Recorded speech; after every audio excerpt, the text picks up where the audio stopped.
Unity of Houston is an inclusive church where we seek to understand and live the teachings of Jesus and other spiritual masters.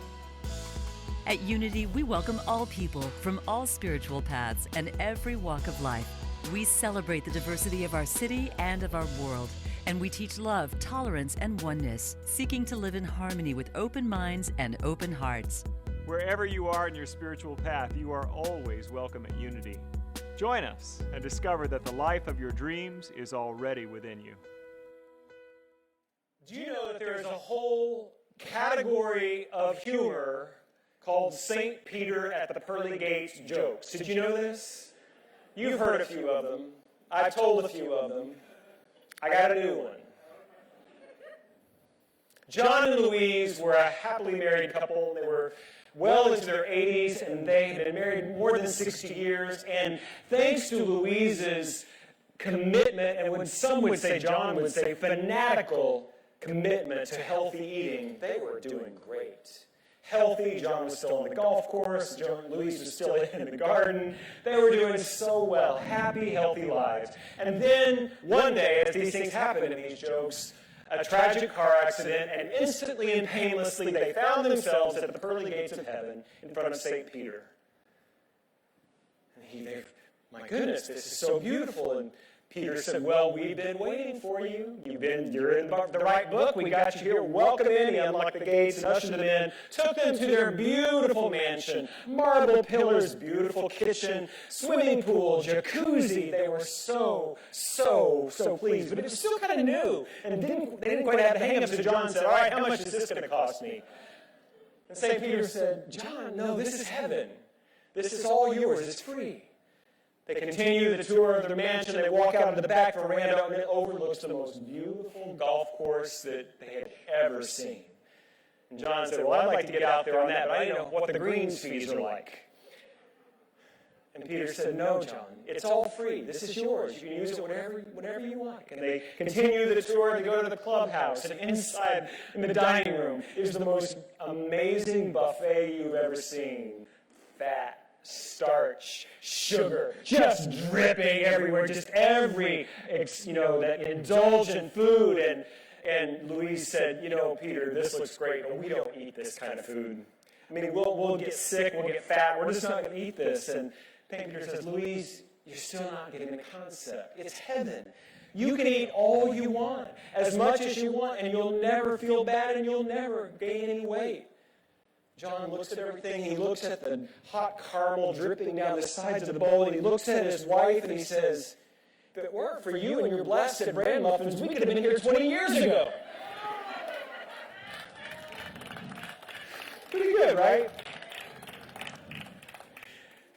So it actually does have something to do with my message today. This idea that St. Peter has the key to heaven. Do you know what that is? I'm going to read this to you. This is actually from the Gospel of Matthew. After Jesus had declared that he would build his church on the truth of Peter's noble confession, this was right before this, he went on to say, I will give you the keys to the kingdom of heaven. Whatever you bind on earth will be bound in heaven, and whatever you loose on earth will be loosed in heaven. That's Matthew 16:19. This is ancient wisdom. There was no one walking around following Jesus with a cell phone and recording everything he said. This was the myth that grew out of it. All of these Bible passages, these stories were written down decades later. And this passage, that whatever you loose on earth will be loosed in heaven, that is spiritual power that it's talking about. And yet, people can sometimes be a little literal-minded. Have you noticed? Religious people especially can miss all the depth and the power and the beauty of the story because they need to know it means what it says, right? So they believe that Peter is up there with the keys to a gate to the afterlife. It's just ridiculous. And so I'm about to launch a 4-part series starting today on the revealing word. The Revealing Word is a famous book by our co-founder, Charles Fillmore, on how to plumb Christian and Hebrew scriptures for the depth and the power of the meaning. It's called metaphysical Bible interpretation. So we're going to do a whole month on it. And today we're going to start with the reading from the Revealing Word by Charles Fillmore on resurrection. I thought it would be a beautiful place for us to approach Easter. He writes this: Christ, which is absolute principle, the God idea man, is the true resurrecting power and life in each of us here and now. Jesus resurrected his body through the spiritual I am dwelling in him. And this is the part I want you to hear from Charles Fillmore. The resurrection takes place in us every time we rise to Jesus' realization of the perpetual indwelling life that is connecting us with the Father and Mother God. A new flood of life comes to all who open their minds and their bodies to the living Word of God, the living Word of good.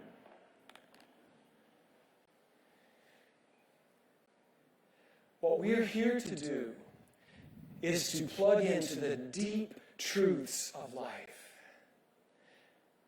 And when we open our minds and our bodies to the rhythms and the flow of energy that is all around us, to live in harmony in the universe, our lives become empowered and blessed.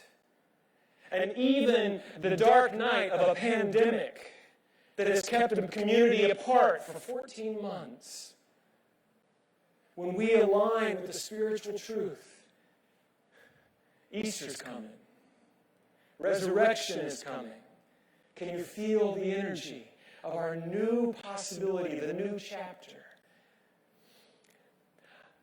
I know that some, here's the thing about when we start talking about Christian scriptures. Some, don't raise your hand, I'll do it for you, might have been raised in a little fundamentalist, judgmental, critical approach to these things. It was a rule book, and if you weren't doing it right, you were let know that in no unflinching terms. Don't raise your hands. I know who you are. We've talked. And then some are like, why are we even bothering with these old books and works? We can talk about it in new ways. You know, there's a lot of language that is very specific to the culture from which they came. Like God is always a masculine pronoun, right, in these scriptures. And we know that God is beyond gender. The Course in Miracles, which is a beautiful teaching of Jesus. And John Moore, my partner, he does the Monday night class here at Unity on Course in Miracles. He was telling me a story because it uses a lot of traditional Christian language and gender pronouns. But the teaching is so wide open and empowering. There was a particular student who really objected to all of the old language and spent, how long, John, do you remember? A long time, going through the entire Course in Miracles, all the books, changing all the pronouns, making it all modern, and by the time she got to the end, she realized, I didn't need to do that. It was never about the pronouns. So, whether you are afraid of the Bible because of the wound that it was done to you, or you just don't like it because it doesn't speak to your modern sensibility, I'm going to invite you to set all that aside and open your heart and your mind to the deep truths that are here for you. Deep understanding of the laws of the universe. That if there is an ear to hear, if there is a mind to know the truth, this will transform your experience of life. Moving from apparent death to resurrection. That when we align our mind with the mind of God within us, that's when we begin to really experience life as it was meant to be lived by us and through us.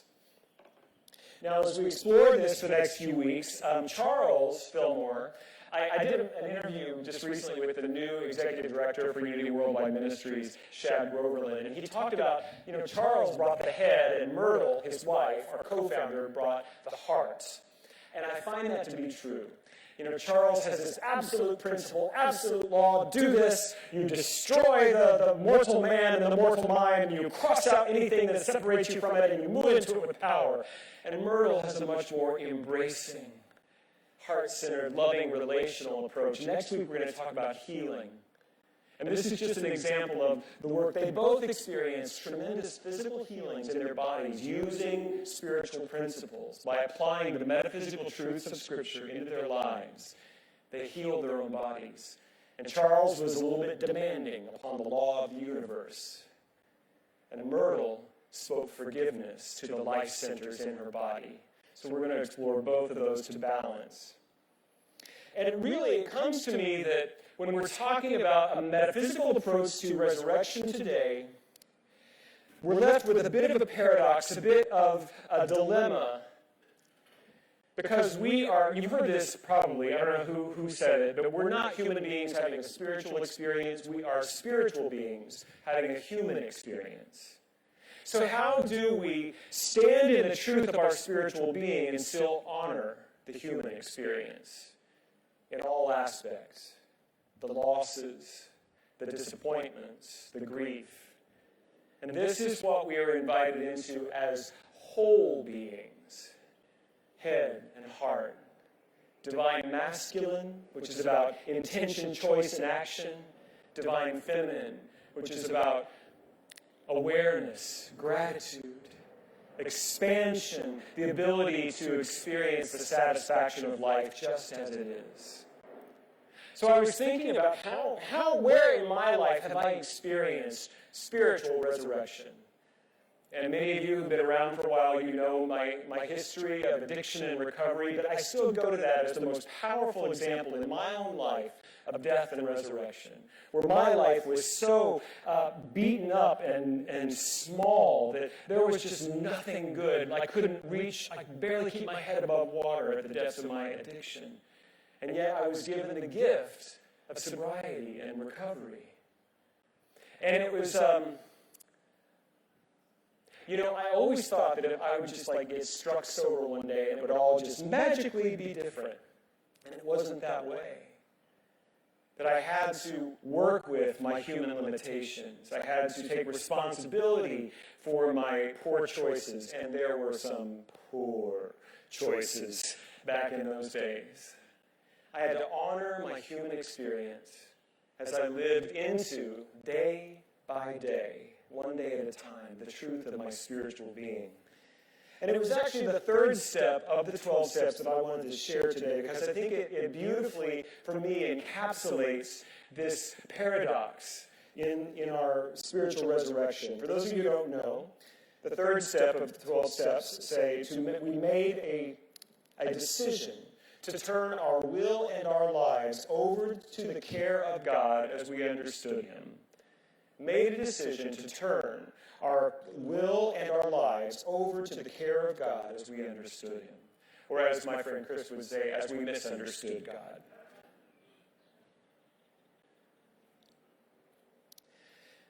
There's a little trick here, which I didn't catch until many, many years in recovery. We turn our will over to a higher will. Not my will, but thy will be done. But then what's the first line of this step? We made a decision. What faculty do we use to make a decision? Will. My will. I decide to give over my decisions to a higher way. Do you get the paradox of that? It's like, yes, I want to control it, I want to handle it, I want to make sure that it all turns out the way I want it to turn out. That is the willful mind. And yet, it is the mind that makes all choices, all decisions, and so it is through that door in which I open to a broader, wider possibility than I can currently know. You see, we only have 5 senses. Well, 6 for you clairvoyants out there. But we only have a limited ability to perceive and understand and know reality. Whereas the spiritual realm, the higher power, divine mind is all. And by turning over our limited willingness to the great will, we open to greater possibilities. Joseph Campbell, the great teacher and mythologist, he said this: "We must let go of the life we plan so as to accept the one waiting for us." We must let go of the life we planned so as to accept the one waiting for us. Who here planned for a Category 4 hurricane in 2017? Who here planned for a global pandemic that in a 102-year history of this church would allow us to only gather in small numbers on 14 Sundays? You know, Karen and I had talked about this. We were in Harvey. We thought we might miss 1 or 2 Sundays. And how would we do that? How would we possibly be able to sustain our community if we had to close the church down for a few weeks? And now we've gone through a year where we were mostly closed down. We had to put aside the life for this church we planned.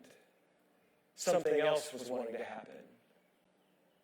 And so in this experience, we turned our will, our life, over to the care of a higher power, trusting that somehow we would get through this, basing our decisions, our actions, our intentions on spiritual principle. And we knew that this church was not built upon the ability to gather with hundreds of us in the same space. No, this church was built upon the principle of divine connection. And there a way would be made. Who knew? Zoom. If we could only go back and buy stock in Zoom in February, thinking and experience that we can't rise in resurrection because we're holding on to something that is done, but we can't let it go. The keys to the kingdom. It's not St. Peter in front of a gate made of a large pearl with a padlock. The keys to the kingdom is this: to loose whatever you have been holding on to that you thought your security in was, that you thought was the way that your life was supposed to look, to let it go and open to a higher idea that you never even dreamed. I could spend, how much time do we have today? I've got 8 minutes. I could spend weeks telling you about the ways in my own life in which I have placed myself into bondage by my limited thinking and my need to try and figure it out, my need to find my sense of security and surety and certainty. And the answer is always to let go and, oh, there's some spiritual people in this room, in this courtyard, to let go and to let God.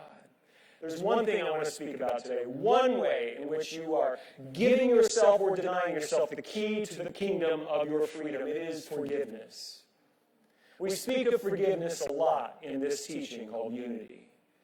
New thought. That unforgiveness is holding on to the idea that the past should have been different than it was. And so often we speak in this teaching about our need to forgive, that we forgive not for the other person but for ourselves, to free ourselves. And it is a beautiful and deep and powerful teaching. That ain't what I'm going to talk about right now. What I'm going to speak to you right now is my need to be forgiven and your need to be forgiven. And I know this is dangerous territory because many of us were raised with the idea that we are bad people and we have offended God by our sin and we need God to forgive us. And if this begins to strike any chords of shame or unworthiness in you, know that you're tuned to a different channel that I'm broadcasting on. That's not what I'm talking about. But I know that story. I grew up in a church like that, and I was told that if I was bad, I needed to ask God to forgive me.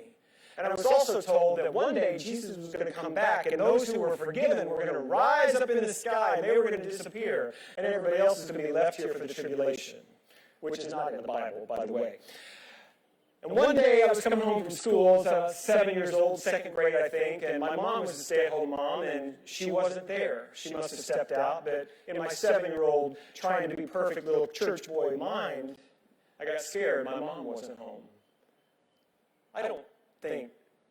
Jesus didn't come back and leave me, did he? And I looked down our little street in a little town, I couldn't see anybody. And the terror began to rise into my throat. And at 7 years old, I believed I was so fundamentally flawed that God would cast me out. At 7, this is religious abuse. This is wrong. And if you experience pain like that from the religion of your childhood, I am so sorry. My need to be forgiven is not about that. Our need to be forgiven is to realign ourselves with the truth of our being, that we may remember. And so there are times when those great steps, I go back to them every time. Fundamental spirituality for me, I have to make amends where I have wronged others. And whether they forgive me or not, I have to at least place myself to admit where I have been wrong and ask for forgiveness. And that is not the only place I need to be forgiven. You see, there is no God keeping score. That's Santa Claus, right? Keeping a list of who's naughty and nice. What could you do to offend God by your actions? Omnipotent, omnibenevolent, omniscient God. God doesn't need to forgive you, but you need to forgive you. You need to forgive you for the times you failed. And you have, and I have. In this pandemic, we have seen some of the worst of our families and our political system. We have seen some of the worst in the ways we understand racial differences. We've seen it. It's right out here. We have spoken from our hatred and our mistrust, and we need to be forgiven. We need to admit that we've been wrong, and we need to be forgiven. And so the door that I ask you to open to your resurrection today is one of forgiving yourself for the times you didn't live up to your highest ideal. The story of Peter, before he was standing at the front door of heaven, he was a fisherman around the Sea of Galilee. He was a follower of John the Baptist, and then his brother Andrew said, "There's a new guy in town. You're going to love Jesus." And he brought Jesus down to meet him, and Jesus met Simon, was his name, and he said, "You are called Simon, but I will call you Cephas in Hebrew. Petros in Greek. Peter in English. Simon, Shimon, is the reed, that which moves easily. Cephas, Peter, the rock, that which is solid." See, Peter was impetuous. He was so dang human. He's my favorite guy in the Bible because he tries so hard and gets it wrong so often. And God used him to create one of the world's great religions. He is considered the rock, the first pope, the first patriarch from Orthodoxy, the one who established this new way of relating to divinity. There's a lot of stories about Peter and his humanity and his failing, but the one I want to focus on is on the night of Jesus' arrest before his crucifixion. The Roman soldiers came and they took Jesus, and Peter, in his impetuous, angry self, he took a sword and he cut off the ear of one of the centurions. And isn't that just what we want to do? When things are not going the way we want, when people, that other political party is doing what they're doing, don't we just want to get a sword sometimes and start slaying some ears? Don't we? It's human. It's human to want to respond like that. And if you remember in this story, Jesus, it's a little gory, reached down, picked up the ear, and healed the man. There's a higher way than your way. There's a higher way than my way. And then after Jesus was crucified, Well, before all of this, Jesus told Peter that he would deny him. And Peter said, I will never deny you, ever, ever. And he said, Peter, this very night, before the cock crows in the morning, you will have denied me 3 times. Peter, who had given his life to this teacher, to a new way of understanding God, even then in his humanity, he denied the truth he held the most, denied the person he loved the most. I'm going to sing a song, and some of you who've been to Easter services here before probably know what song it is. It's the song from Peter's perspective of that beautiful Easter morning. But I want you to place yourself in this story. That's what metaphysics is all about. Find the Peter in you.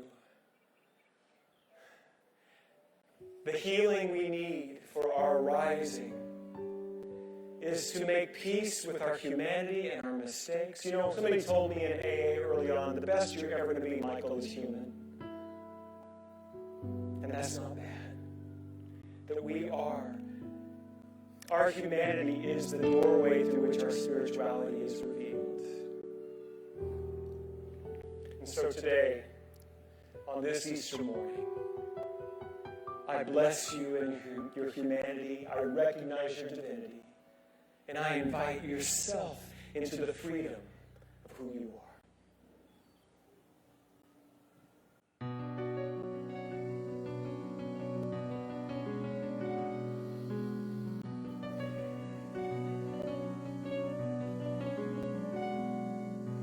The gates and doors were barred, all the windows fastened down. I spent the night in sleeplessness and rose at every sound. Half in hopeless sorrow and half in fear the day would find the soldiers breaking through to drag us all away.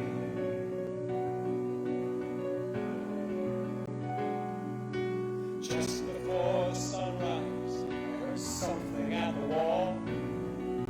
The gate began to rattle and a voice began to call. I hurried to the window, down into the street, expecting swords and torches, and the sound of soldiers' feet. There was no one there but Mary, so I went down to let her in. John stood there beside me, and she told us where she'd been. She said they moved him in the night, and none of us knows where. The stone's been rolled away, and now his body isn't there. We both ran toward the garden, then John ran on ahead. We found the stone and the empty tomb, just the way that Mary said. Then the winding sheet they wrapped him in was just an empty shell. But how and where they'd taken him was more than I could tell.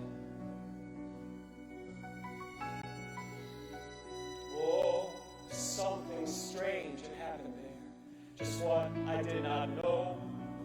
John believed a miracle, but I just turned to go.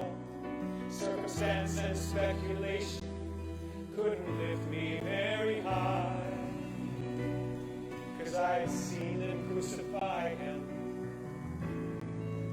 then I saw him die.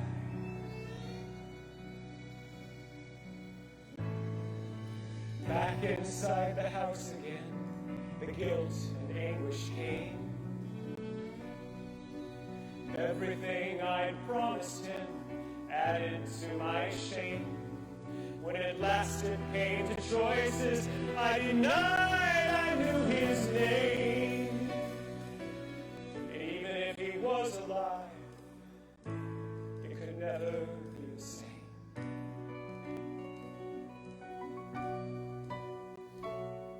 Then suddenly, the air was filled with a strange and sweet perfume. Light that came from everywhere drove shadows from the room. Then Jesus stood before me with his arms held open wide.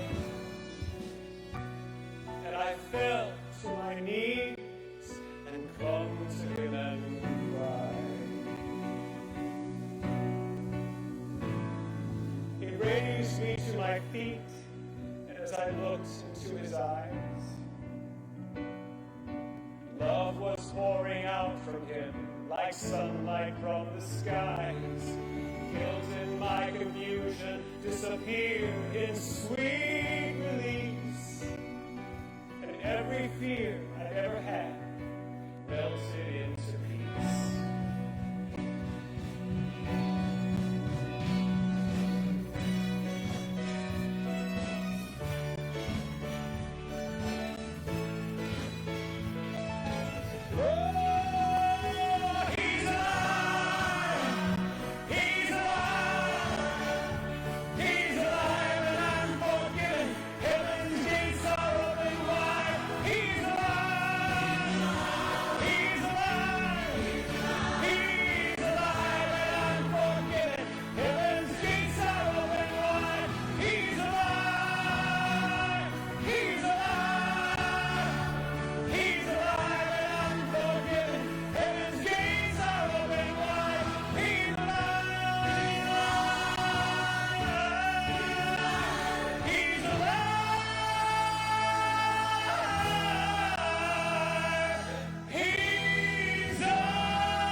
Thank you for watching this message today.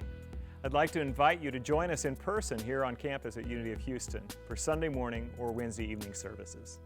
If you can't be with us here on our campus, you can still join us live on Facebook or on our website, unityhouston.org, Sunday mornings at 11 a.m. Central.